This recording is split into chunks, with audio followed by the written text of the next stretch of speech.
Alors, bonjour à tous, donc c'est Nexus 047 pour une nouvelle vidéo. Alors, on entre enfin dans le vif du sujet, donc là on va parler de la programmation en C, et on va commencer par l'outil principal quand on utilise, enfin quand on programme en C et qu'on utilise l'invite de commande, c'est le compilateur. Alors, de prime abord, vous n'avez pas de compilateur installé sur votre ordinateur. Moi je vais installer le compilateur GCC, en téléchargeant MinGW, je vous montrerai ça après, je mettrai les liens en description. Donc ici vous voyez que si je mets GCC qui est la commande de base, aucune information, la commande n'existe pas dans mon ordinateur. Alors, moi j'ai déjà téléchargé MinGW, j'ai déjà fait les setups, etc. Donc je vais seulement vous montrer comment se procurer MinGW, et puis on ira voir ensemble comment faire pour que la commande, enfin que le compilateur soit reconnu par notre terminal. Hop. Alors d'abord on va se rendre sur internet, on va taper MinGW, qui est le nom du programme. Alors, ici, on va sur le premier site qui est proposé, voilà. Vous avez un tas d'informations, et vous voyez ici qu'il y a un petit onglet Download.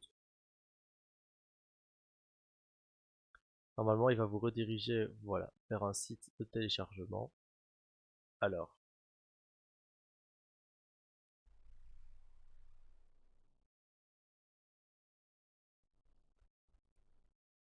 voilà, excusez-moi. Donc ici, vous voyez MinGW Get Setup. Alors, si vous téléchargez ceci, ça va vous permettre du coup, donc .exe, de set votre compilateur, enfin comment dire, en lançant cet exécutable là, vous allez pouvoir lancer l'installation de différents outils dont vous allez avoir besoin pour programmer en C. Donc tout simplement pour télécharger, vous appuyez ici Windows, c'est le système d'exploitation. Hop, ça ouvre une nouvelle page.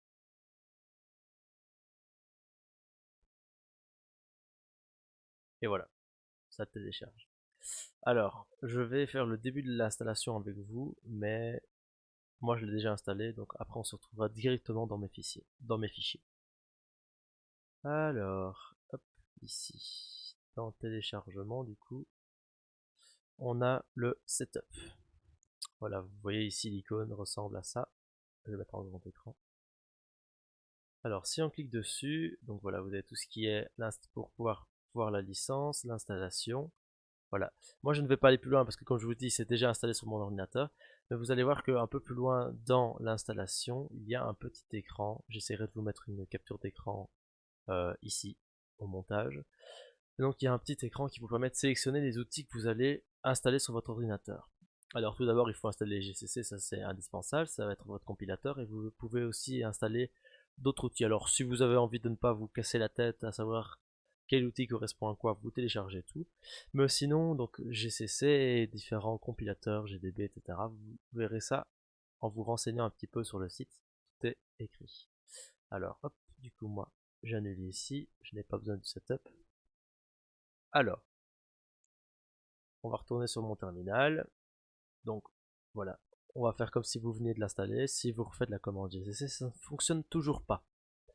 Alors, comment est-ce qu'on fait du coup pour faire en sorte que cette commande soit reconnue par l'ordinateur? Alors, on va aller dans la barre de recherche, contrôle panel, en français panneau de configuration. Vous allez dans système et sécurité. Vous allez dans système et dans paramètres du système avancé. Voilà. Une fois que vous êtes sur ce petit écran-ci, vous allez dans les variables d'environnement. Donc c'est dans Advanced ici au-dessus, variables d'environnement. Et là vous voyez que vous avez plusieurs variables. Vous allez dans System Variable ou User Variable, ça c'est vous qui choisissez. Donc les variables user sont seulement spécifiques à l'utilisateur, tandis que les système variables sont spécifiques du coup, comme le dit au système. Alors, vous allez vous chercher la variable path, qui veut dire chemin en fait. Vous cliquez dessus. Ici, vous cherchez et vous voyez que il n'y a pas de path qui réfère un compilateur en C. vous allez vite comprendre quand je vais le faire. On retourne dans les fichiers ici. Moi, ici, mon MinGWay est installé dans ce PC. Hop. C'est ici si je ne me trompe pas. Voilà. MinGWay W64. Ici. C'est une plus ancienne version, hein. Je dois encore la remettre à jour, mais c'est pour que vous voyez comment ça fonctionne. Alors ici, j'ai juste simplement suivi l'arborescence du programme. Hop. Et là, voilà. Vous avez tous ces différents folders. Vous allez dans bin et vous vérifiez, donc moi j'avais tout installé. Vous vérifiez qu'il y a bien gcc.exe qui est le compilateur, la commande qu'on invoque mais qui ne fonctionne pas dans notre terminal. Alors ici vous voyez donc qu'elle est bien présente, donc vous allez faire un clic ici sur la barre de recherche, enfin sur la barre d'arborescence, la barre de chemin, et faire une copie en faisant un CTRL-C ou en faisant un clic droit, copier. D'accord? Une fois que vous avez ce chemin copié, vous allez retourner dans vos variables d'environnement et faire un nouveau chemin, voilà, et faire un simple coller, CTRL-V ou coller. Voilà. Ici maintenant vous avez votre nouveau chemin qui a été ajouté aux vos variables d'environnement. C'est-à-dire qu'en fait cette session va reconnaître cette commande parce qu'elle va aller chercher en fait par le biais de ce chemin-ci que vous avez référé, elle va aller chercher le programme GCC, le compilateur, qui va vous permettre du coup de compiler vos programmes en C. Vous mettez OK, OK et OK. Maintenant, vous allez me dire, je retourne directement sur mon invite de commande, je retape GCC et tout devrait bien aller. Eh bien non. Pourquoi? Parce qu'il faut que votre invite de commande redémarre. Donc c'est tout simple, hein, je pense que vous savez le faire. Vous le fermez, vous n'avez plus besoin du panneau de configuration non plus. Vous ouvrez un nouvel invite de commande, et là si vous tapez GCC, voilà. Alors forcément ça ne fonctionne pas parce que je n'ai rien informé à ma commande GCC, je n'ai pas mis de fichier à compiler, mais vous voyez que ça montre bien que la commande est reconnue. Alors, on va tout de suite vite fait vous présenter quelques commandes de base. Donc pour ça je vais ouvrir une fenêtre de code et je retrouve dès que c'est fait. Donc nous revoici sur Visual Studio Code que je vous avais présenté à la dernière vidéo. Alors ici, hop, j'ai créé un nouveau fichier .c. Donc ça encore une fois je vous avais expliqué comment faire, mais donc clic droit, c'est une possibilité. Vous pouvez directement le créer depuis Visual Studio Code. Je vais vous montrer les deux façons de le faire. Nouveau, document texte, et après vous le renommez avec le nom que vous voulez, .c. Attention, vous devez bien faire attention d'avoir affiché les extensions. Ici, vous voyez que voilà, j'ai affiché les extensions et mon fichier est bien de type fichier source C. Alors, une fois qu'on a ce fichier main.c, donc je vais d'abord vous montrer comment faire la même chose depuis Visual Studio Code. Donc ici, vous pouvez faire File, New File, et voilà, c'est tout simple.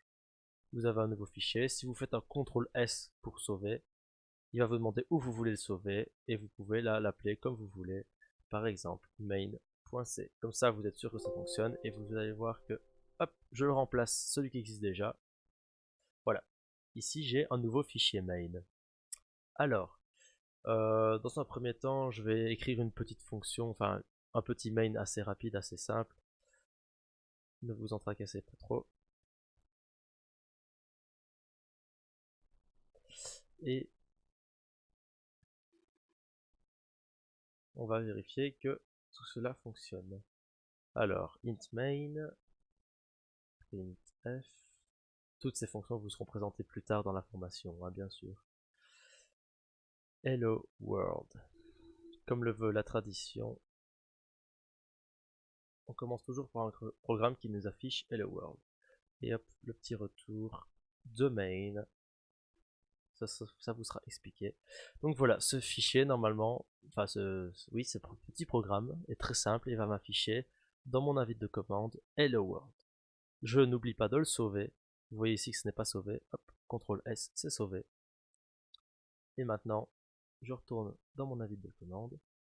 Et alors là, une première commande. Alors j'essaierai de refaire une petite vidéo rapide sur le terminal, mais je pense que dans un premier temps, on va pouvoir apprendre ici sur le tas les premières commandes. Donc,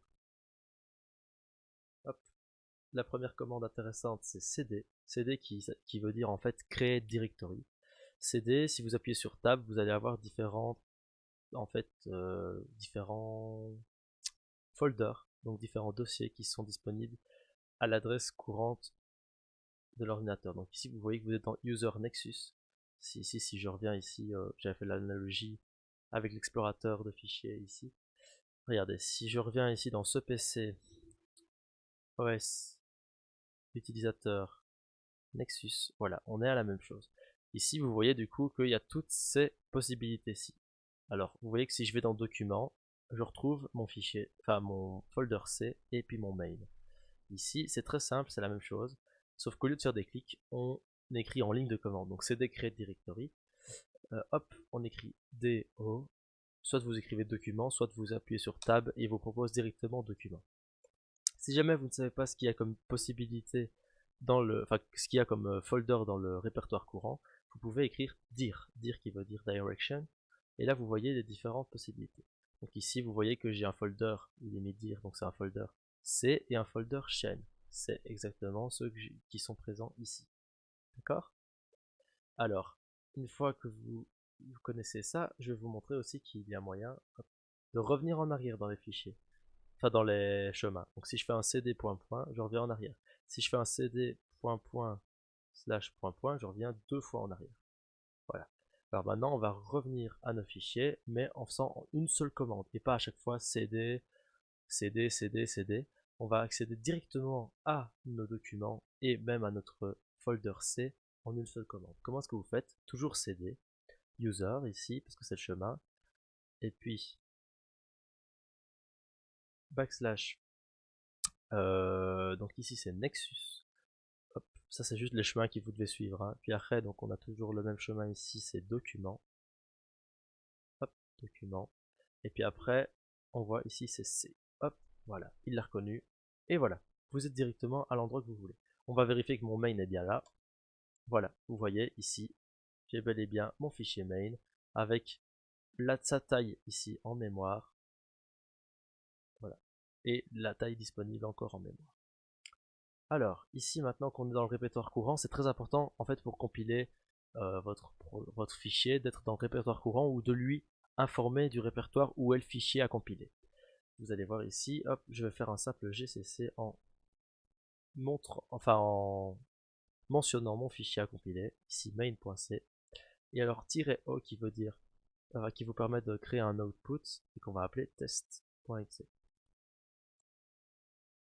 Ça prend un peu de temps à la compilation. Voilà. Alors là, il me met warning. Oh là là, j'ai fait une très grosse erreur. Voilà, j'ai fait une erreur de débutant et j'en suis un petit peu gêné. Donc en fait, j'ai oublié d'inclure une bibliothèque standard qui me permet d'utiliser la fonction printf. C'est très simple, ça je vous l'expliquerai dans le cours encore une fois. Un petit include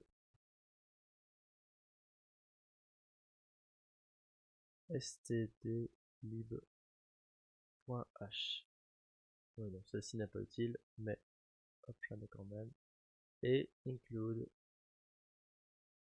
stdio, qui veut dire input output, et std qui veut dire standard.